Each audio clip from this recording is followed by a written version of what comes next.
Assalamualaikum warahmatullahi wabarakatuh. Alhamdulillahirrabbilalamin. Wassalatu wassalamu ala rasulillah wa ala alihi wa sahbihi ajma'in. Amma ba'd. Anak-anak, bagaimana kabarnya hari ini? Semoga hari ini lebih baik daripada hari kemarin. Hari ini insya Allah kita akan menjelaskan tentang adab bermedia sosial. Bagaimana adab-adab kita dalam bermedia sosial. Anak-anak sekalian, semoga dirahmati Allah Subhanahu wa taala.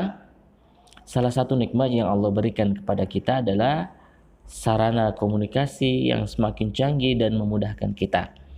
Tapi ini pun bisa menjadi fitnah bagi kita kalau kita tidak berhati-hati dalam menggunakannya. Khususnya ketika bermedia sosial. Karena media sosial itu ibarat pedang. Jika salah mengayunkannya, maka kita sendirinya akan tertebas. Nah, kali ini kita akan membahas beberapa adab-adab bermedia sosial. Apa saja itu? Yang pertama yaitu muraqabah. Adab yang pertama adalah muraqabah. Muraqabah yaitu merasa selalu diawasi oleh Allah.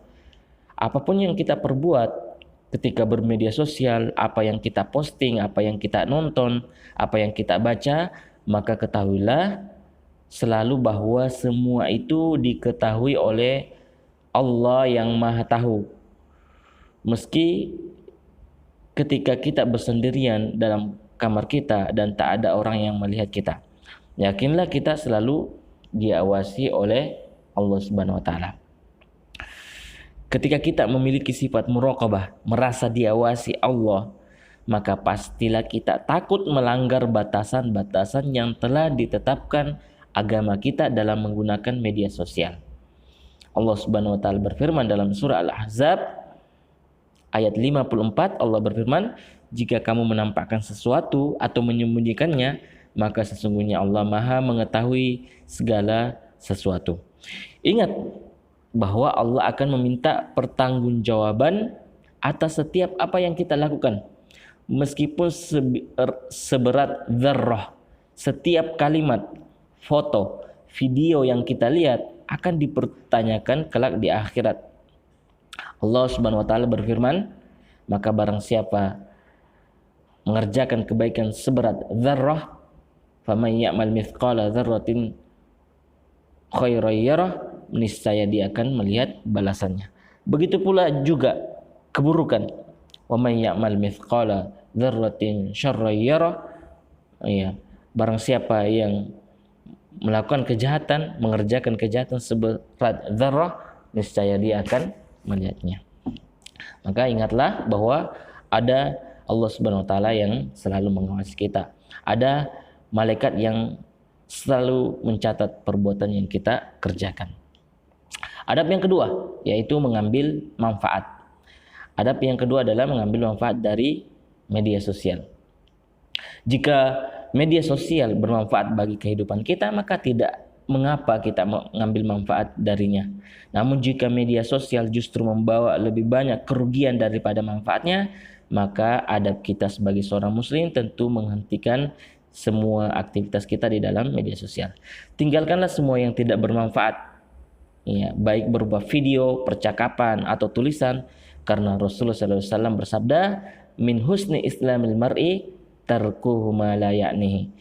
Di antara baiknya keislaman seseorang adalah meninggalkan perkara yang tidak bermanfaat baginya. Maka tinggalkanlah apa yang tidak bermanfaat dan ambillah yang bermanfaat. Kemudian adab yang ketiga yaitu menjaga batasan pergaulan. Ya, batasan ini khusus bagi hubungan antara laki-laki dan wanita. Meski tidak bertemu langsung, ya, media sosial ini bisa menjadi fitnah bagi laki-laki dan wanita. Maka batasilah pergaulan interaksi dengan lawan jenis kita yang bukan mahram kita dan yang tak ada keperluan penting dengannya. Ya, pada video sebelumnya kita sudah menjelaskan tentang hadis Rasulullah SAW bahwa ma taraktu ba'di fitnatan adharra 'ala rijal minan nisa. Aku tidak meninggalkan suatu fitnah yang lebih besar, lebih membahayakan para laki melebihi fitnah wanita. Ya. Bani Israel kita ketahui hancur karena tidak menjaga batasan antara laki-laki dan perempuan. Kemudian adab yang keempat, yaitu berteman dengan teman yang soleh. Dalam bermedia sosial, hendaknya kita berteman dengan teman yang soleh. Karena teman yang soleh akan selalu mendukung kita dalam kebaikan dan mengingatkan kita dari kesalahan. Juga kita bisa terpengaruh dengan kebaikan teman kita, ya, hingga kita bersemangat juga untuk melakukan kebaikan. Kita bersemangat untuk beramal. Maka jangan bermudah-mudah berteman dengan seseorang atau mengikuti seseorang yang tidak jelas, apalagi orang yang tidak memberikan manfaat sama sekali, atau malah sebaliknya memberikan keburukan bagi kita. Ya. Ingat hadis Nabi SAW, seseorang yang berteman dengan orang yang soleh dan orang yang jelek bagaikan ya pertemanan dengan pemilik minyak wangi, penjual minyak wangi dan pandai besi. Ya, penjual minyak wangi tidak akan merugikanmu. Engkau bisa membeli minyak wangi darinya atau minimal engkau mendapat baunya. Adapun berteman dengan pandai besi, jika tidak mendapati badan atau pakaianmu akan hangus terbakar. Minimal kita mendapat bau yang tidak enak. Kemudian adat yang kelima, yaitu tidak lalai. Inilah yang sering kita luput jika sudah asyik bermain media sosial. Kita mudah terlalaikan hingga waktu yang berharga terbuang begitu saja. Maka kita harus menjaga diri dari kelalaian waktu, karena dengan bermain media sosial kita bisa lupa dengan waktu. Orang-orang sukses dunia akhir akan sangat menyesal jika waktunya terbuang percuma tanpa manfaat. Hendaknya kita memperhatikan dan kita atur dengan baik waktu dan umur yang telah Allah berikan kepada kita. Ya, karena kebanyakan manusia itu lalai dan menyia-nyiakan waktunya. Jangan sampai kita termasuk orang yang tertipu. Nabi SAW bersabda, ni'matani maghmunun fihi makatsirun minan nas as-sihat wal faragh. Ada dua kenikmatan yang banyak manusia tertipu di dalamnya, yaitu nikmat sehat dan nikmat waktu luang. Allah bersumpah dengan waktu dalam surat Al-Asr. Semua manusia dalam kerugian kecuali orang-orang yang beriman. Ya, orang-orang yang beramal soleh saling menasihati dalam kebenaran dan kesabaran. Jangan sampai media sosial membuat kita lupa kewajiban kita, dan gunakanlah seperlunya saja. Kemudian adab yang keenam, yaitu berhati-hati ketika bermedia sosial. Seorang muslim yang baik akan berhati-hati dalam menyampaikan sesuatu atau menanggapi sesuatu. Ketika menulis status, ketika membaca dan membagikan berita yang belum diketahui kebenarannya. Ingatlah firman Allah Subhanahu wa taala dalam surah Al-Isra ayat 36, janganlah kamu mengikuti sesuatu yang tidak kamu ketahui, karena pendengaran, penglihatan dan hati akan dimintai pertanggungjawaban. Bisa jadi berita atau video yang kita baca atau nonton atau yang kita nonton itu tidak benar alias hoax. Maka telitilah dalam bermedia sosial, apakah yang kita baca atau kita nonton itu benar atau tidak. Jangan asal sebarkan berita.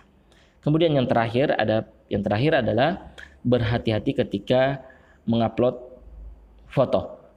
Jangan sampai foto yang kita masukkan ke dalam media sosial menjadi fitnah bagi orang lain, atau foto yang kita gunakan atau foto yang kita masukkan ke dalam internet itu digunakan oleh orang lain untuk sesuatu yang tidak baik, apalagi foto yang memperlihatkan aurat. Ya, Rasulullah SAW bersabda, inna nuhina antura auratuna. Sesungguhnya kami dilarang bila aurat kami terlihat. Maka jagalah aurat kita dari pandangan lawan jenis yang bukan mahram kita. Dan tentu yang lebih selamat adalah tidak mengupload atau tidak memasukkan foto kita ke dalam media sosial. Itulah beberapa adab bermedia sosial. Semoga kita lebih bijak dalam menggunakan media sosial kita, dan semoga kita diberikan pahala ketika menggunakannya dengan baik, sesuai dengan ajaran agama kita, sesuai dengan ajaran syariat kita. Hadza wa sallallahu ala nabiyyina Muhammad wa ala alihi wasallam walhamdulillahi rabbil alamin.